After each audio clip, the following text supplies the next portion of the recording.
A quote often attributed to Mark Twain says, "How easy it is to make people believe a lie, and how hard it is to undo that work again." He wasn't talking about history. He was thinking about politics in his own time. But the line works for almost any century. And there's a piece of the mechanism Twain doesn't quite say. Most people who get fooled help out. They want the story to be true. Risto here, history buff, not historian. English isn't my first language. That's kind of the point. Learn a little, laugh a little. That's the deal. Human nature doesn't change, and neither does the plot. History rhymes and keeps the receipts. I mean, somebody always writes it down. 4 stories today. A traitor whose name still means nightmare. A queen who thought she had won. A cardinal who never even got close to the queen he was supposed to bribe. And a prime minister who came home from Munich waving a piece of paper. Let's start in Greece in the summer of 480 BC. The Persian king Xerxes had crossed into Greece with an army so large that, according to Herodotus, who liked round numbers, it drank rivers dry. Modern historians put the figure between 70,000 and 200,000 men, which is still extraordinary for the period. The Greeks decided to make their stand at a narrow coastal pass called Thermopylae. The pass was so tight that Persian numbers wouldn't matter.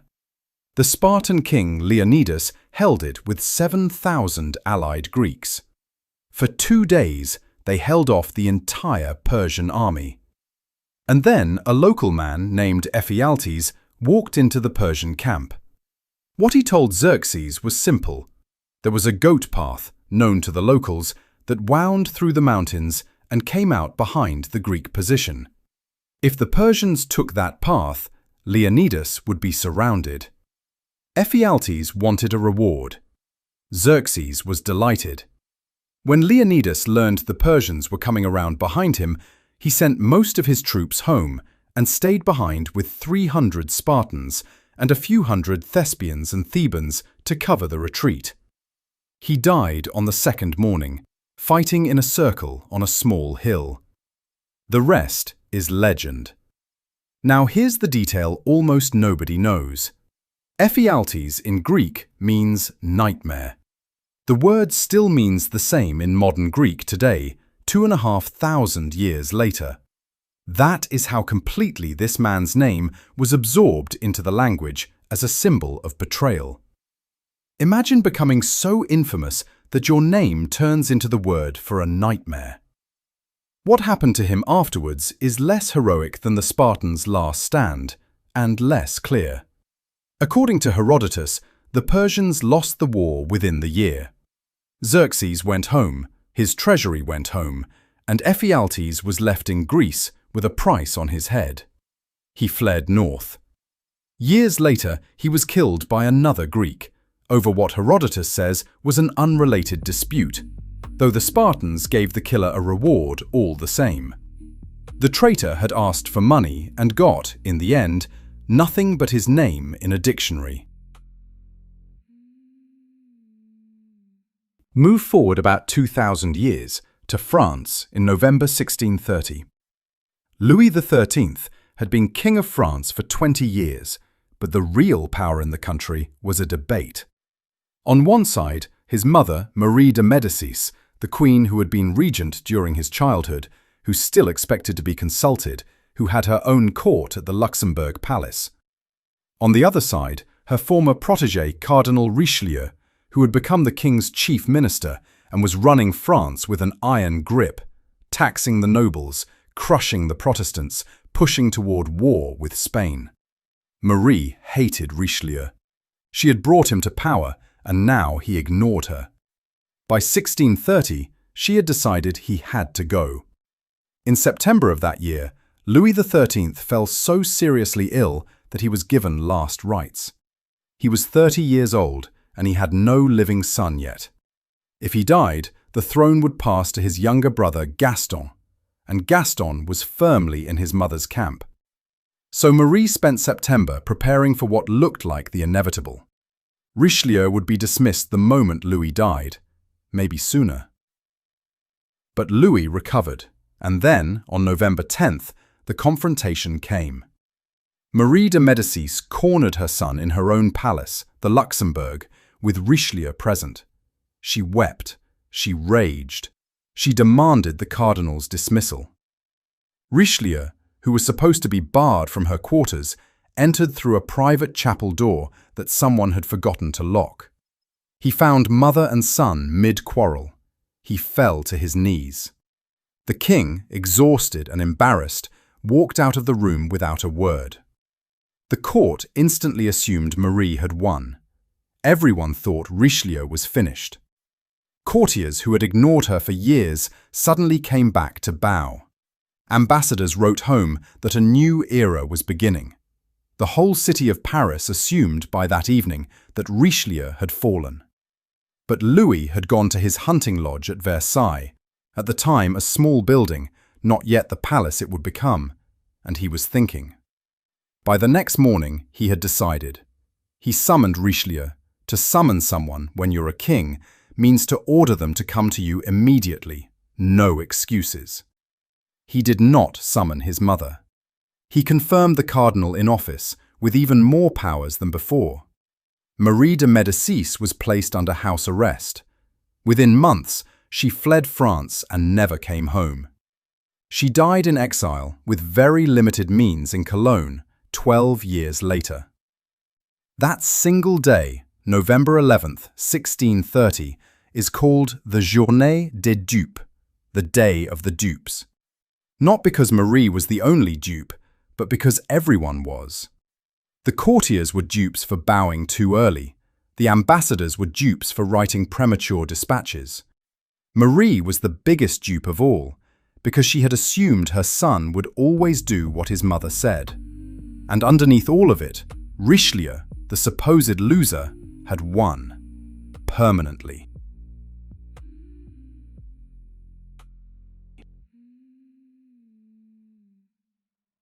A century and a half later, in 1785, another French scandal, but this one stranger. A cardinal named Louis de Rohan wanted desperately to get back into the good graces of Marie Antoinette, the Queen of France, who had been ignoring him for years. He wanted to believe, that she had secretly begun to forgive him. Into this longing stepped a woman named Jeanne de la Motte. She was a minor noble, impoverished, with no money left, and a swindler, someone who lies for a living. Her speciality was forged letters, fake documents made to look real. She told the cardinal that she had become Marie Antoinette's confidant and could deliver messages from him. Rohan believed her. She started showing him forged notes in the Queen's handwriting that grew warmer over time. Then she arranged a midnight meeting in the gardens of Versailles, where Rohan met a woman in a white dress who whispered a few words and disappeared. The woman was a prostitute hired for the resemblance. The cardinal walked away convinced he had spoken to the Queen of France. Then Jeanne made her real move. She told Rohan that the Queen wanted, in secret, to buy an extraordinary diamond necklace, one of the most expensive jewels in Europe, worth well over 100 million euros in today's money, but couldn't afford it openly. Would the cardinal serve as guarantor and arrange the purchase in her name? Rohan, dazzled by the chance to please her, agreed. He signed the contract using a forged signature he genuinely believed was the Queen's. The necklace changed hands. Jeanne and her accomplices took it apart and sold the diamonds piece by piece across Europe. When the first installment came due and the jewelers asked the Queen for payment, the whole thing collapsed. Marie Antoinette had never heard of any of this. The cardinal was arrested. Jeanne was arrested. There was a public trial. Rohan was acquitted, mostly because the court accepted he had genuinely been deceived. Jeanne was branded with a hot iron, thief, and sent to prison. And here is what matters. The real victim was not the jewelers, who were eventually paid. It was Marie Antoinette herself. The French public watched the trial and concluded that the Queen really had been buying secret diamonds. that the whole story was a cover-up, that everyone at court was rotten. 4 years later, when the revolution came, the affair of the necklace was one of the things ordinary people remembered. Napoleon is often credited with saying that the Queen's death began with the diamond necklace. She had never even seen it. Rohan was the immediate dupe. The French monarchy was the long-term dupe. And Jeanne, the only person in the story who knew exactly what she was doing, died in London a few years later, poor and exiled, still claiming she had been innocent. And now we jump forward another century and a half, to Munich, September 1938.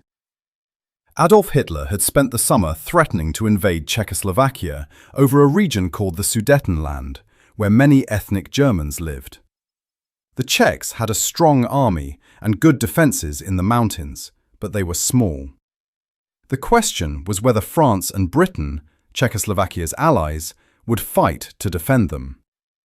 The British Prime Minister, Neville Chamberlain, did not want a war. He believed that Hitler was a difficult man, but ultimately a rational one, someone who could be reasoned with if you took his grievances seriously. A grievance being something you feel has been done to you unfairly, the sort of complaint you can't let go of. So Chamberlain flew to Germany 3 times that September. Each meeting, Hitler raised his demands. Each meeting, Chamberlain came back persuaded.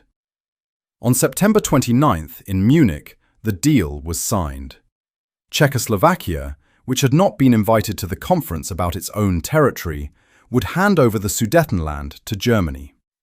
In exchange, Hitler signed a piece of paper saying he had no further territorial ambitions in Europe. Chamberlain flew home, stepped onto the tarmac at Heston Aerodrome, and held up that piece of paper. He read it aloud to the cameras. "Peace for our time." Crowds cheered. The British public, exhausted by the memory of the First World War, was enormously relieved. 5 months later, in March 1939, Hitler invaded the rest of Czechoslovakia.